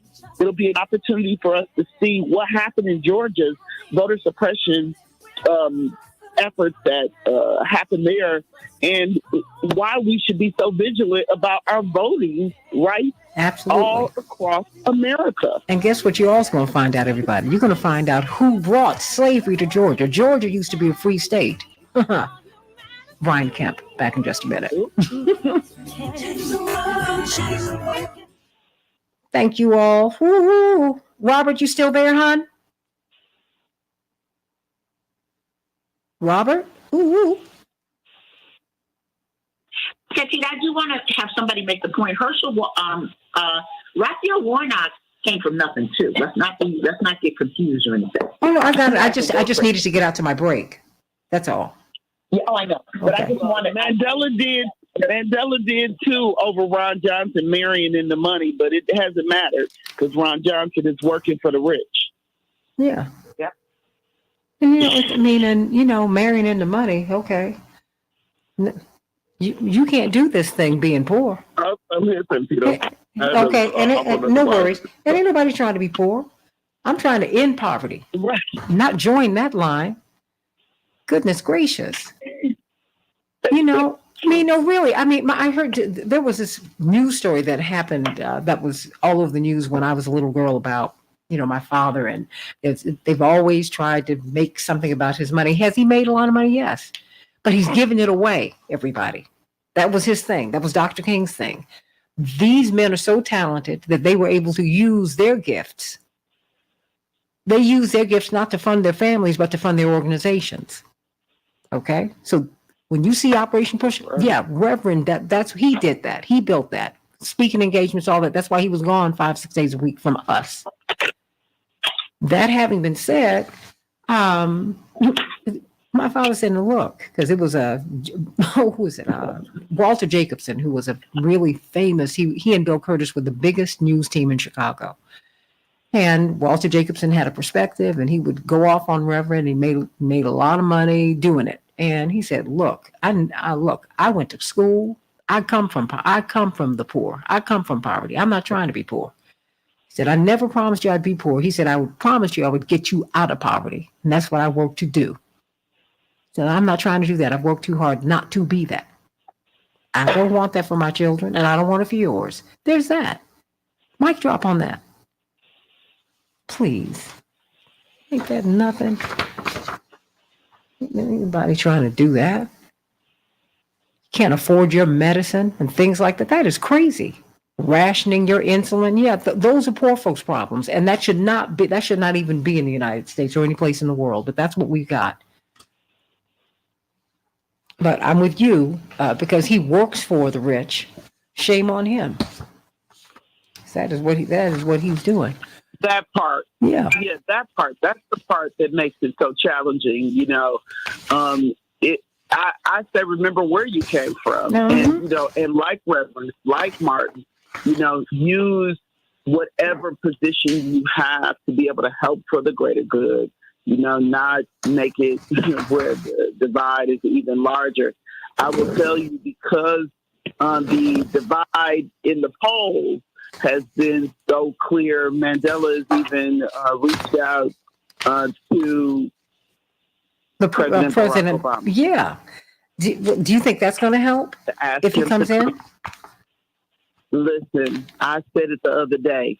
I want everybody to touch Wisconsin and touch Milwaukee. We're back in 30. The way they can to be able to help in the effort, because the divide in the polls it is a challenge for us right there. But it's even more of a challenge when you consider the voter suppression that's happened before, the things that have made voters not necessarily exciting, which is one of the reasons why the exciting debate, the lively debate, that I'm hoping that people saw it and that inspires some individuals. Everything and anything. Change the world.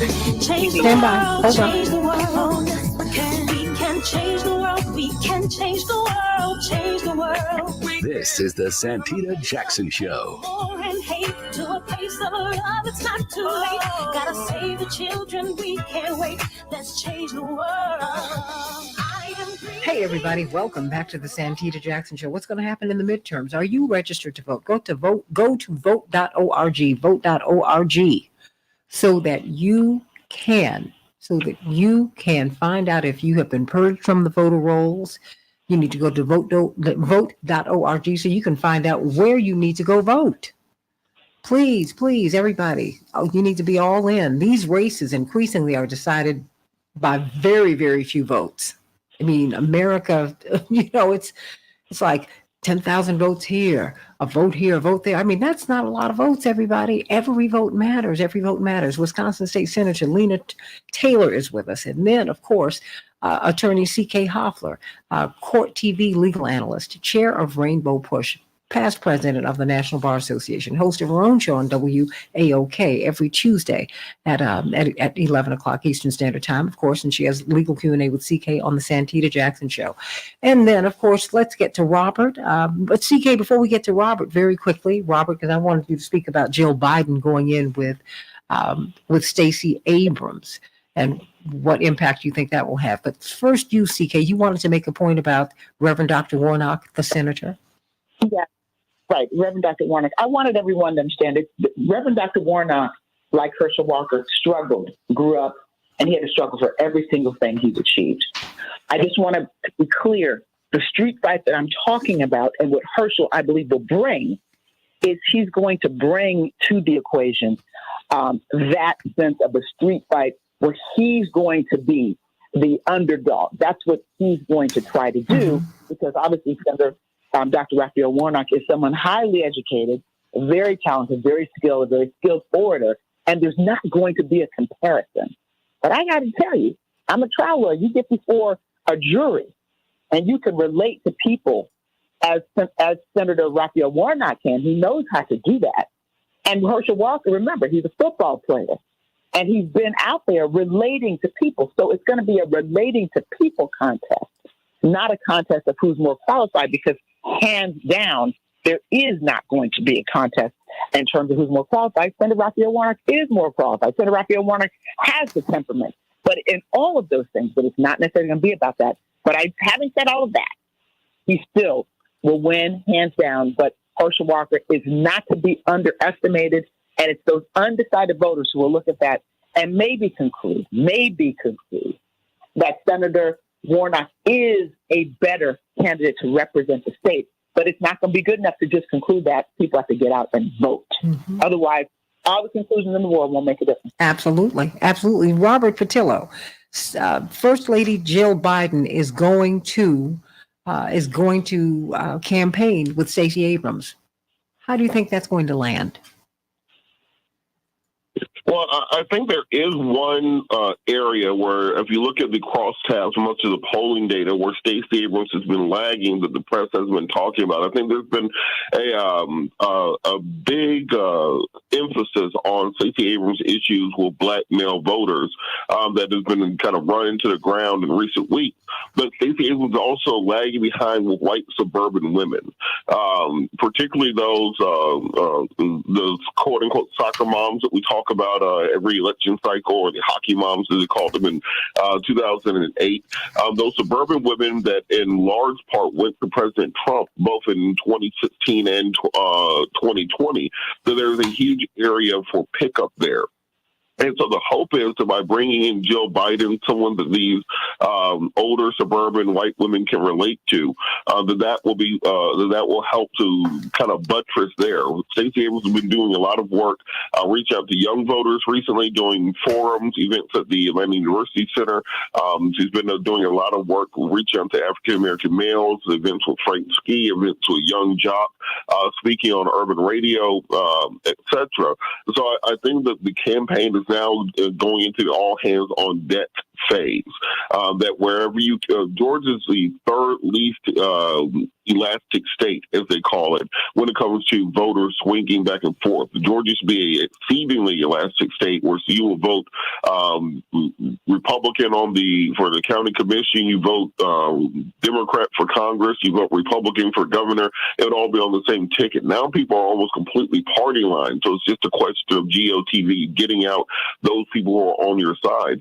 And because of this, I think we're going to see a cavalcade in the next several weeks of people coming into the state to try to drum up that enthusiasm. Because looking at, for example, in the Emerson poll, the crosstabs on that, if you cross-pollinate the races, Stacey Abrams' polling is not dissimilar from Herschel Walker's polling on the Republican side of the aisle with that much of a gap. So I think there is a need to inject some more energy and enthusiasm to change the narrative around the campaign, which I think, because of some media reports, have been a little dour in the last couple couple of weeks where the focus has not been on the campaign, but kind of the culture war issues around it. I think that the Joe Biden visit will help with those suburban Democratic women who, for whatever reason, have not been particularly enthused in turning out.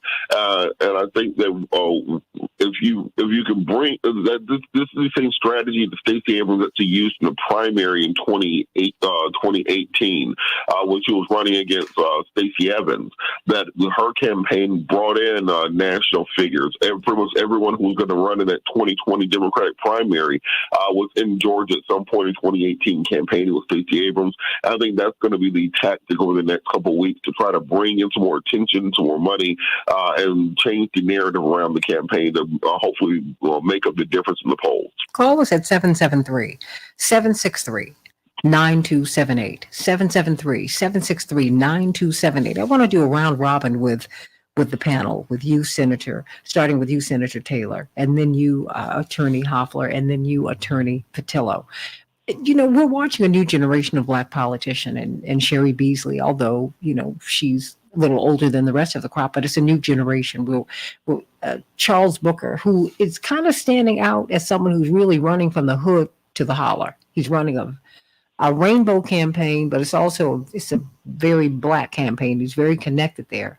But we've heard, you know, about Stacey Abrams' campaign, you know, just how she's had to like reconnect with Black people, how Sherry Beasley is having to reconnect with Black people, how Mandela Barnes is having to do that. I mean, I hear you say, Senator Taylor, that, you know, wait a minute, Milwaukee matters. What's going on, or am I misreading this? I don't think that you are. And I think that in you mentioned the new crop, so to say, or breed, there's been a different way that I would argue that candidates that have been elevated to be able to run in statewide races or some of these larger races, that they have a different base that they sometimes have started with. Their base has not necessarily been the African American community, even though they might be African American candidates. And I think that that's a piece that many people, especially within politics and the Democratic Party in particular, they think just because someone is African American and that it means that they automatically have this extreme base that will be motivated to come out for them. And what I can say as an elected of nearly 2 decades and not having the experience that Reverend does, but being able to say that I've been under his wing and being able to see what matters is when you are next to the people. And Reverend has had an ability to help us when we left the state as state senators and denied quorum. You know, you always say the runaway senators. The reason that Reverend was able to help when I ran that way is because he has a connection to the people and a platform to speak from. That is the challenge. If you are not connecting with the people on a constant, then when you come to them, they don't really know you. So you got to have a platform to be able to get that message out. And that can be costly, right? In the media and so on and so forth. But in races like this, that they're really tight, what matters is that people are inspired to move for you. So that's why those kind of debates like last night matter, to show the difference between the two and some liveliness. But nothing helps like being there for people. You said Reverend and Martin Luther King, you know, like they were out there doing the work for the people and they gave back to the communities they were in. That's what matters. You got to have done something for people. The song that I always say when it comes time to voting is you got to hope that the voters aren't asking, what have you done for me lately? Well, you know, it's interesting because also Dr. King was twinned with Reverend Ralph David Abernathy. Reverend Ralph David Abernathy was someone who was even closer to basic Black people than Dr. King was. Dr. King was really a Black Brahmin. He was from an upper class Black home. He went to the university lab school. Okay. This is a guy who went straight through school, straight through to get his PhD. but he still had a heart for the people. And you really have to stay with the people because folks will, they will ask you, well, where have you been? And where do you see the campaign now, CK? The campaigns, because it's so many of them that we're looking at one time. Well, in Georgia, I can speak more to Georgia, but I think this is a nationwide concept. Mm-hmm. And if we look at Senator Raphael Warnock, he is connected to the people. Mm-hmm. He's been connected to the people. He's never deviated from that connection. There's not a chance because he's made sure, and this is where the money is important, campaign ads and raising money, that people understand exactly what he's done for them lately. And that is a good thing. And by the way, the Republican ads, really, if you look at them, they tell you what he's done for them lately. They just say that he's a radical and all these things that he's done for the people lately, and that he's done all these things. Really, they're complaining because he's done things for the downtrodden, for Georgians, and they just don't like these things that he's done for Georgians lately. So Raphael Warnock on that front, I think he scores many points on his connectivity to the people. He's going to score a lot of points there. On his crossover appeal, meaning crossing over to other non-Black communities, I think he also has a strong appeal there. I think what we're seeing with Herschel Walker, the reason why the race is so close is because Herschel Walker is coming in as a dominant, money, highly financed candidate who is sucking all the air out and of a very, very strong and using a very, very strong Republican machinery to do that. And Georgia has a lot of Republicans. Georgia has a lot of conservative folks. So I think that's why the race is very close in terms of the senatorial race. But Raphael Warnock has that connectivity. He has those elements of Dr. King, of Abernathy, of Reverend Jackson. He has all of those things. He's just facing a money machinery. Stacey Abrams, she's always been able to reach across the aisle. She's always been able to appeal to various sources. She worked on those demographics that she wasn't so strong at. I mean, she looks at the literature. She looks at, and they've done many studies, and they're trying to fill those holes. She is filling those holes. Will it be enough? Who knows? But it's very close. I don't believe the polling necessarily on the Abrams. I think it's very, very, very close, and she has a chance of winning. And the fact that the polls consistently say that she's behind, to me, tells me that she has a real chance of winning. And she is not holding back. Literally, every single hole that needed to be filled, she's filling it. She's filling it. She's doing all the above. She's juggling, multitasking with her hands, with her feet, everything, and she's raising a lot of money. And that's what it takes to even get a shot at winning. Well, you know, I mean, Black candidates has changed. Black candidates have a lot of hoops to jump through that other candidates don't have to. Women do too, but a Black woman, oh my gosh. I mean, because but the first thing you've got to do, what we learned from Reverend, is that if you do not have your Black base intact, you're not going to win. Ever. That ain't, but I've got callers, but I wanted to go to you, Robert, and get your assessment before we go to the phones.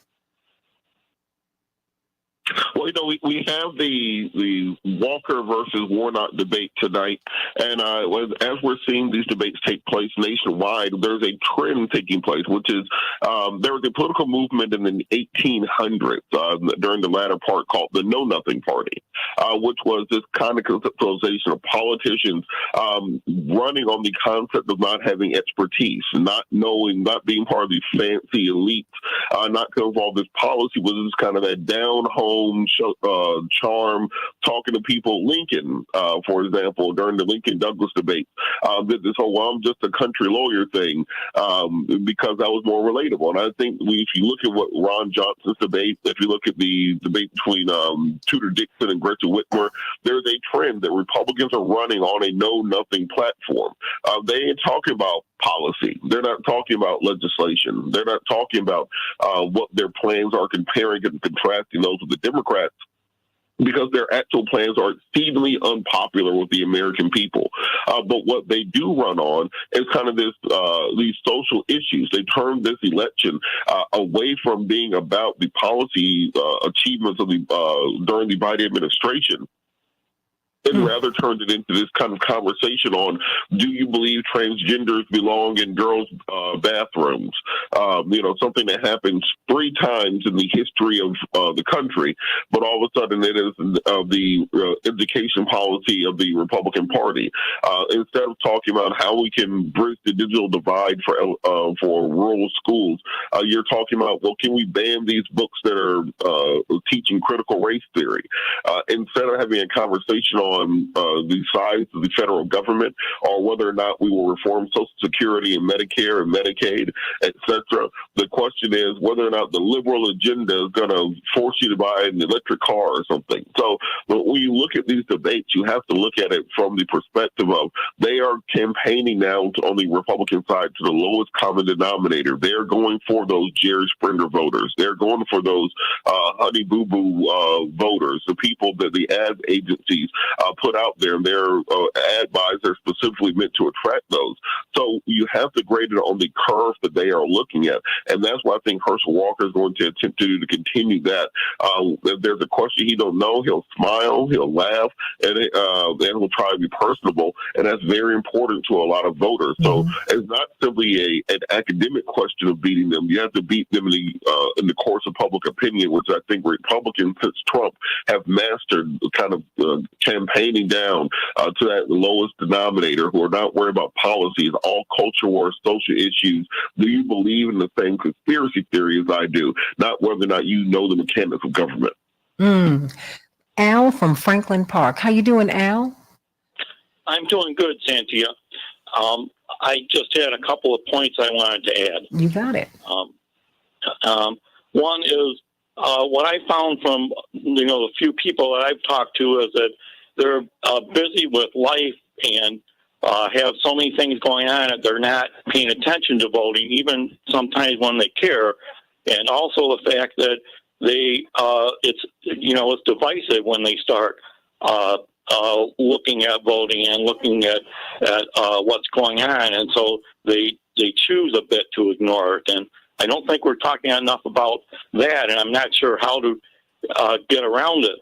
And then my second point has to do with voting is a chore, and we have to do our homework. And one of the ways for that is we have to download our sample ballots, and we have over 3,000 different counties, and each county has their different ballot. I know that I can get my Cook County ballot, and I download that, and I have it available, and I can mark it up and look at it and figure out who I want to vote for, which we have to do. And then I checked a friend in Chicago, and that's yet a different ballot. So there's 2 different ballots, even for the suburbs and for the city of Chicago. When you go to the Cook County Clerks or website, and you pull that up. But I don't think we're talking enough about that. And let me ask you this: people go. Al, do you think the process is too complicated, too convoluted? Or do you think because look, we all have to go through all these judges, right? Or do you think you do not know enough about many of the people who are running? Because most of the people on the ballot are judges, and most of us have never heard of any of them. That's correct, and so it's important to look at that. So that's why you have to get a ballot. So yes, it is. It's a chore. It's homework, and people are ignoring that. That's one of the reasons they ignore it. And I feel good when I go in there and I have my ballot with me, and I just go right down the list, and I've looked at everybody, and I know what I have to vote for. And so a lot of people were sitting here saying go vote, go vote, go vote, but they aren't. Then they get there, they're going to be overwhelmed by everything that's going on, and somehow they have to be ready, and the best way to be ready is with a sample ballot. And I guess that's one of the big advantages of mail-in ballots. Is you have it there, and you have.